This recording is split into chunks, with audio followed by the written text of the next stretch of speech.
ओम शांति। 4/8/26 की मुरली है। बाबा कहते हैं, मीठे बच्चे, बाप के राइट हैंड बनना है तो हर बात में राइटियस बनो, सदा श्रेष्ठ कर्म करो। बाप का हमें राइट हैंड बनना है, क्योंकि राइट हैंड से सारे अच्छे काम हम राइट हैंड से करते हैं। लेफ्ट हैंड हम बहुत कम यूज़ करते हैं, इसीलिए बाबा कहते हैं कि राइट हैंड बनना है और सारे अच्छे काम यानी राइटियस काम हमको करने, श्रेष्ठ कर्म। प्रश्न, कौन सा संस्कार सेवा में बहुत विघ्न डालता है? भाव स्वभाव के कारण आपस में जो द्वैत मत के संस्कार हो जाते हैं वह सेवा में बहुत विघ्न डालते हैं। सेवा हम कर रहे हैं, लेकिन संगठन में सेवा संगठन में कर रहे हैं और वहाँ पर संस्कार हमारे भाव स्वभाव नहीं मिले, अलग अलग हो जा रहे हैं, द्वैत मत हो जा रही है, तो वो विघ्न डालते हैं। दो मतों से बहुत नुकसान होता है। क्रोध का भूत ऐसा है जो भगवान का भी सामना करने में देरी न करे। इसलिए बाबा कहते हैं, मीठे बच्चे, ऐसा कोई भी संस्कार हो तो उसे निकाल दो। कोई भी संस्कार है जो हमारी मतें आपस में नहीं मिल रही है और हम क्रोध आ रहा है हमें, बाबा कहते हैं ऐसा संस्कार अगर है सेवा में तो उसको हमें निकाल देना है। गीता, तकदीर जगा कर आई हूँ तदबीर बनाने के लिए। ओम शांति। मीठे मीठे रूहानी बच्चों ने गीत सुना। रूहानी बच्चों अर्थात शिव बाबा जो सुप्रीम रूह है, उनके बच्चों आत्माओं ने शरीर रूपी कर्मेंद्रियों द्वारा गीत सुना। सुप्रीम रूह शिव बाबा है, हम बच्चे उनके आत्मा है, तो अब आत्मा कैसे सुनेगी? अपने कर्मेंद्रियों द्वारा सुनती है। और बाबा शरीर का आधार लेकर अवतरित होकर बाबा सुप्रीम रूह हमें सुना रहे हैं। अब तो बच्चों को आत्माभिमानी बनना है, बहुत मेहनत भी है। घड़ी घड़ी अपने को आत्मा समझ बाप को याद करना है। यह है गुप्त मेहनत। मेहनत क्यों? क्योंकि 63 जन्म हम देह भान में रहे ना, तो अब देह भान से हमें देही अभिमानी बनना है, तो गुप्त भी है और मेहनत भी है। बाप स्वयं आकर कहते हैं, बच्चों मुझे याद करो तो कल्प 5000 वर्ष पहले माफिक फिर से सतो प्रधान बनेंगे। याद से ही हम सतो प्रधान बनेंगे, जैसे 5000 साल पहले बने थे। तो गीत में भी हम कहते हैं कि तकदीर जो गवाई हुई है वह फिर पाने के लिए तदबीर कराने वाला एक ही सर्वशक्तिमान बाप है। तदबीर यानी हमसे बाबा पुरुषार्थ कराते हैं। तकदीर जगाने के लिए जो पुरुषार्थ चाहिए वो सर्वशक्तिमान बाप हमसे करा रहे हैं और हमें पावन बनाते हैं। बाप बच्चों को समझाते हैं, हे रूहानी बच्चों, अब तकदीर बनाने आए हो। स्टूडेंट स्कूल में तकदीर बनाने जाते हैं ना, वह तो छोटे बच्चे होते हैं, तुम छोटे नहीं हो, तुम तो बड़े बुजुर्ग हो, तकदीर बना रहे हो। हाँ, कोई बूढ़े भी होते हैं, बाबा कहते हैं कोई बाबा के यहाँ आत्मा रूप से, तो आत्मा तो बाबा कहते हैं बूढ़ी हो गई। बूढ़ी यानी पाठ बजाते बजाते आत्मा एकदम पतित हो गई है। लेकिन बाबा यहाँ शरीर के लिए भी कह रहे हैं कि शरीर बुजुर्ग शरीर भी है, बच्चे का शरीर भी है, लेकिन वहाँ तो स्टूडेंट किस लिए तकदीर बनती है ना, पढ़ाई से। तो ये जो हम रूहानी पढ़ाई पढ़ रहे हैं, इससे भी हमारी 21 जन्म की तकदीर बनती है। फिर बाबा कहते हैं शरीर बड़ा छोटा होता है, आत्मा तो बेबी है। आत्मा तो वैसे जैसे बिंदु स्वरूप है वैसे ही रहती है, वो ना बड़ी होती है ना छोटी होती है। तो स्तुति, निंदा, दुख सुख, इन बातों को तुम समझ सकते हो। बाबा कहते हैं आत्मा तो बिंदी है, शरीर बढ़ता रहता है। शिव के मंदिर में जाते थे, तुमको ये थोड़ी ही पता था कि यह शिव बाबा है। जब हम भक्ति करते थे तब थोड़ी पता था। बाबा से जरूर वर्षा मिला, तब तो उनकी महिमा गाई जाती है। शिव के मंदिर इतने बनाते हैं, पूजा करते हैं, तो जरूर वो कुछ करके गए हैं, तभी उनकी इतनी महिमा है। तो इतनी महिमा है तो बाबा के लिए स्टैम्प भी बनाने चाहिए, बाबा के, शिव बाबा के। वह बाप सबको सुख देने वाला है। बाप कहते हैं मैं तुमको सुखधाम का मालिक बनाने वाला हूँ। बुढ़िया भी यह तो समझती होगी कि हम आए हैं शिव बाबा के पास, जो विचित्र है। उसने इस चित्र यानी तन में प्रवेश किया है। निराकार को विचित्र कहा जाता है।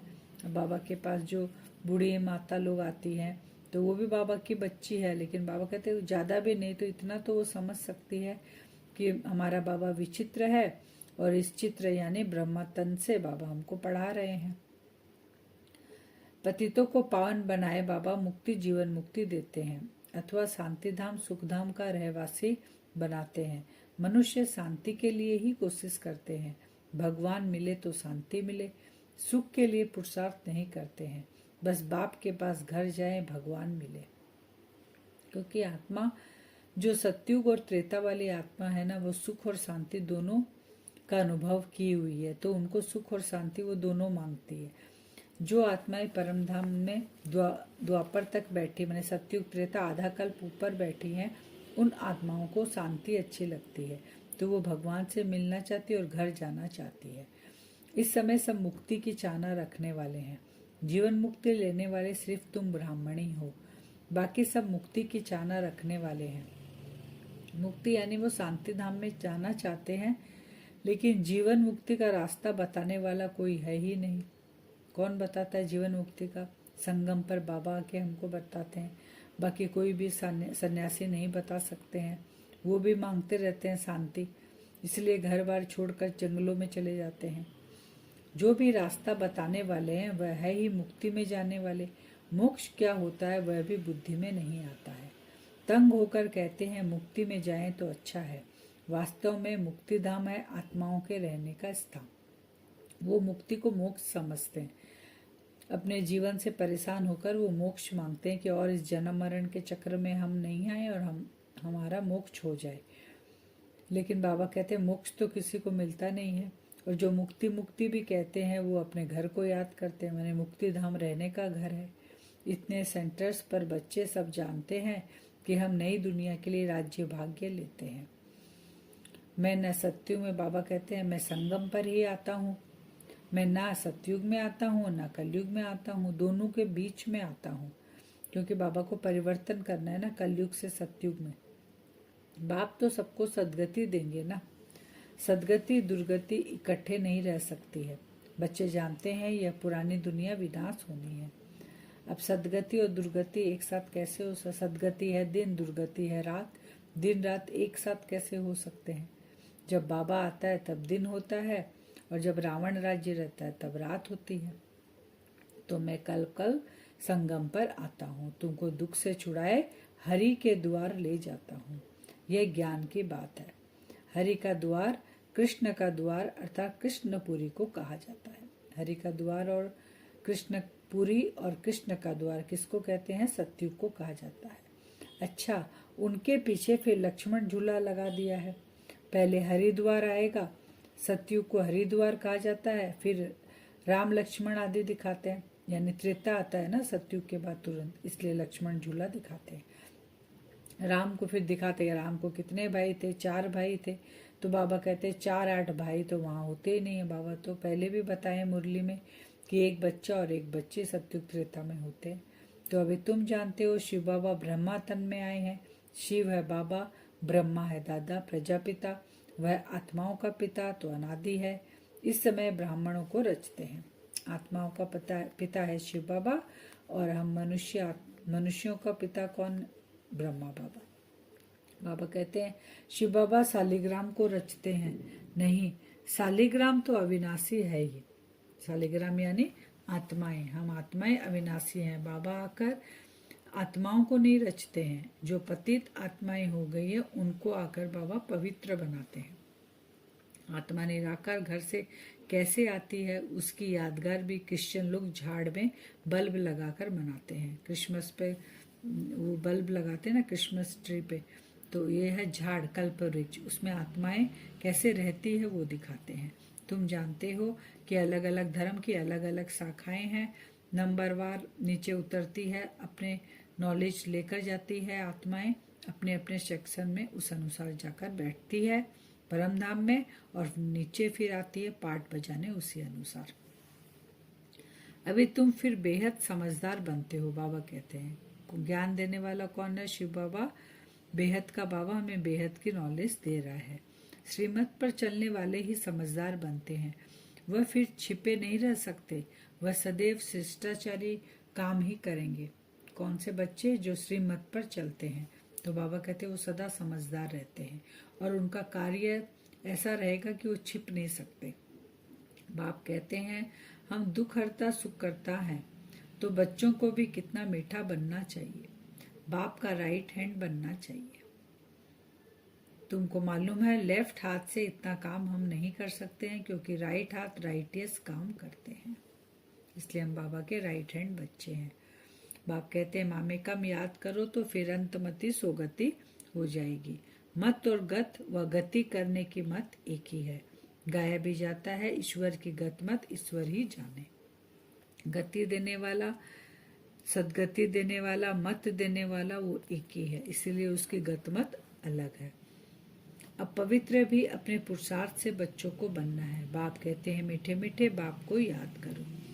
पवित्र कैसे बनेंगे हम? अब जो पुरुषार्थ हम अभी कर रहे हैं पवित्र बनने का, उस पुरुषार्थ से ही हम पवित्र बनेंगे। बाबा कहते हैं यज्ञ तप आदि करना, शास्त्र आदि सुनना, यह है शास्त्रों की नॉलेज। उनको भक्ति कहा जाता है। उसमें एम ऑब्जेक्ट कुछ है नहीं। पढ़ाई में एम ऑब्जेक्ट रहती है।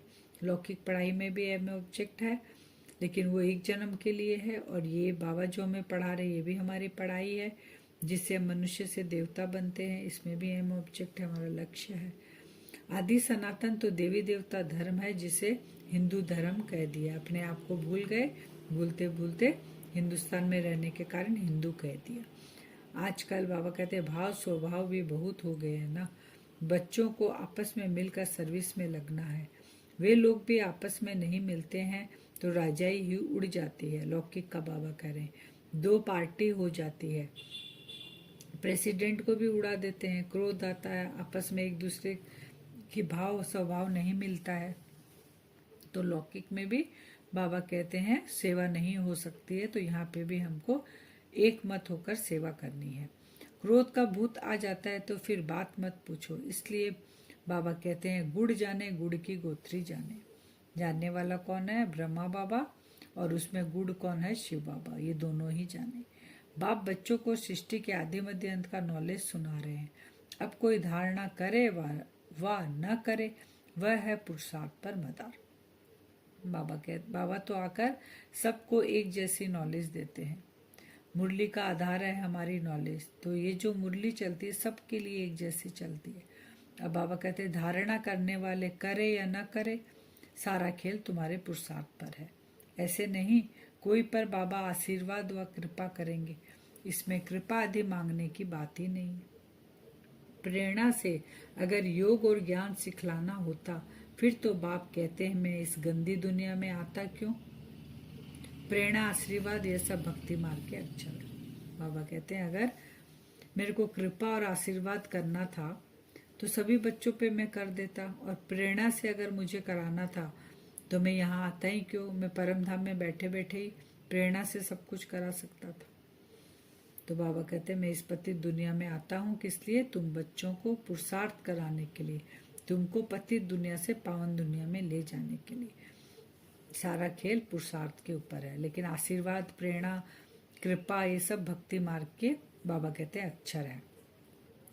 तुमको 3 इंजन मिली है इकट्ठी। वहां तो बाप अलग, टीचर अलग मिलता है, गुरु पिछाड़ी में मिलता है। यहाँ तो ये तीनों ही इकट्ठे हैं।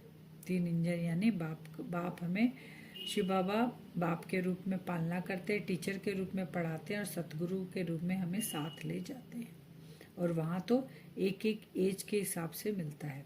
बाप जन्म देते हैं लौकिक में, टीचर फिर स्कूल में कॉलेज में पढ़ाते हैं, फिर सतगुरु जब 60 बरस के होते हैं तो सतगुरु करते हैं। लेकिन यहाँ बाबा कहते हैं 3 इंजन तुम्हारे साथ है। मैं तुमको पूज्य बनाता हूँ, तुम फिर पुजारी बन जाएंगे। बड़ा युक्ति से समझना है, ऐसा ना हो कोई बेहोश हो जाए।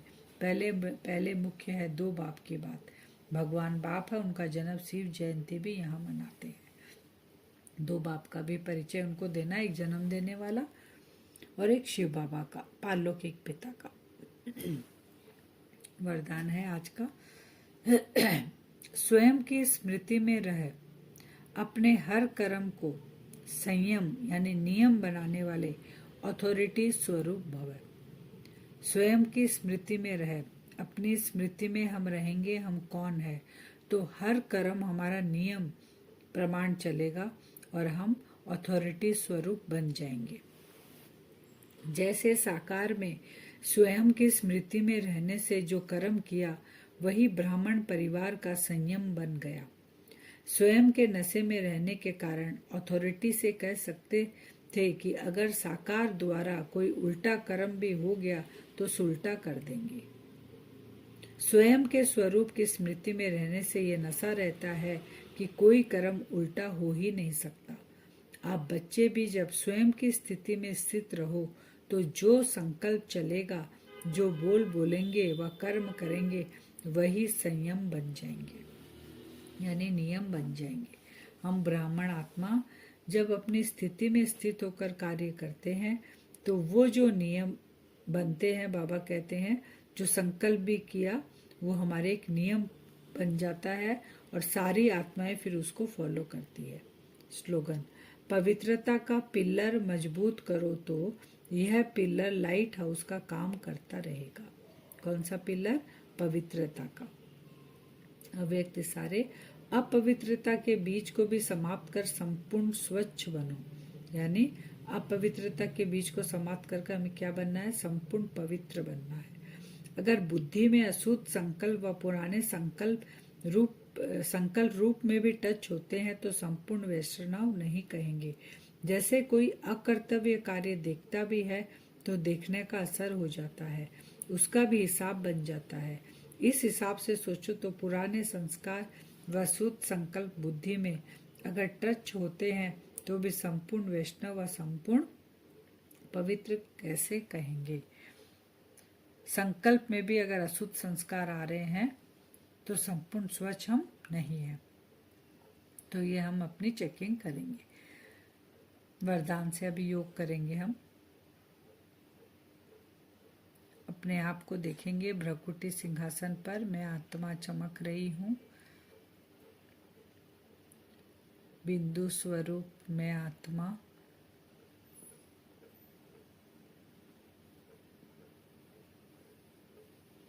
अपने आप को देखेंगे।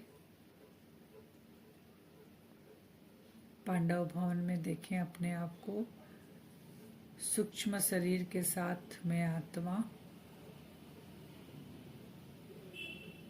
हिस्ट्री हॉल में पहुंचती हूँ। बाप दादा संदली पे बैठे हैं।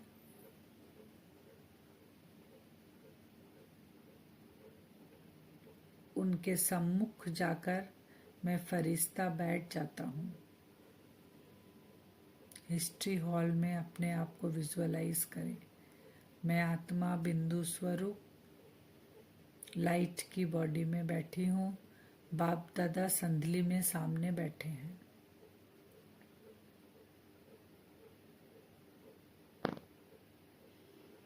अपने संपूर्ण स्थिति में स्थित मैं आत्मा,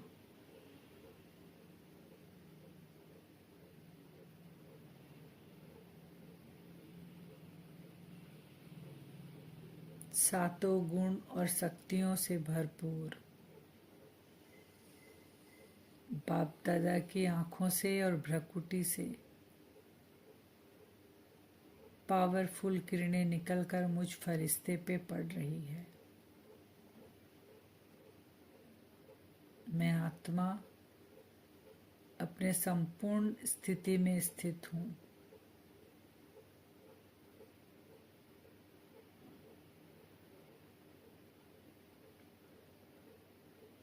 हर कार्य मुझ आत्मा का श्रीमत प्रमाण।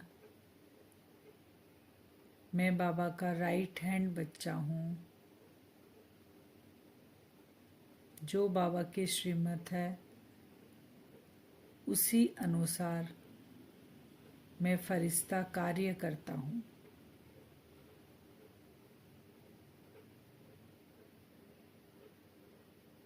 अपने आप को उसी स्थिति में स्थित रखें। उसी अथॉरिटी में बैठे रहें। कि हम बाबा के राइट हैंड बच्चे हैं, संपूर्ण स्थिति में स्थित, 7 गुण अष्ट शक्तियों से भरपूर मैं आत्मा। बाप दादा की दृष्टि मुझ फरिश्ते पे, बाबा से वो शक्तिशाली किरणें मेरे ऊपर पड़ रही है। मुझ फरिश्ते का हर कार्य, हर संकल्प नियम प्रमाण चलता है।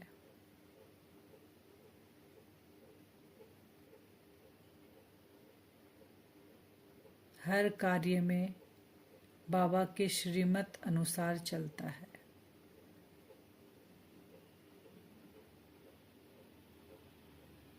मैं फरिश्ता लाइट माइट स्थिति में स्थित होते जा रहा हूँ। विजुअलाइज करते रहें, मुझ फरिश्ते की चमक धीरे धीरे बढ़ रही है।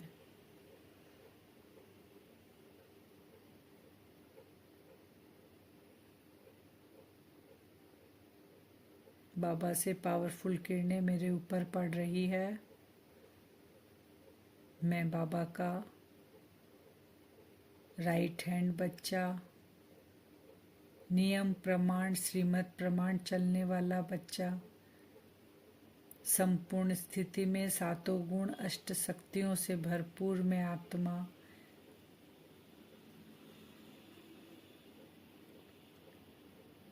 बाबा से भरपूर होकर मैं फरिश्ता हिस्ट्री हॉल से बाहर निकलता हूँ। ये संपूर्ण स्थिति की वाइब्रेशन चारों ओर फैलाते हुए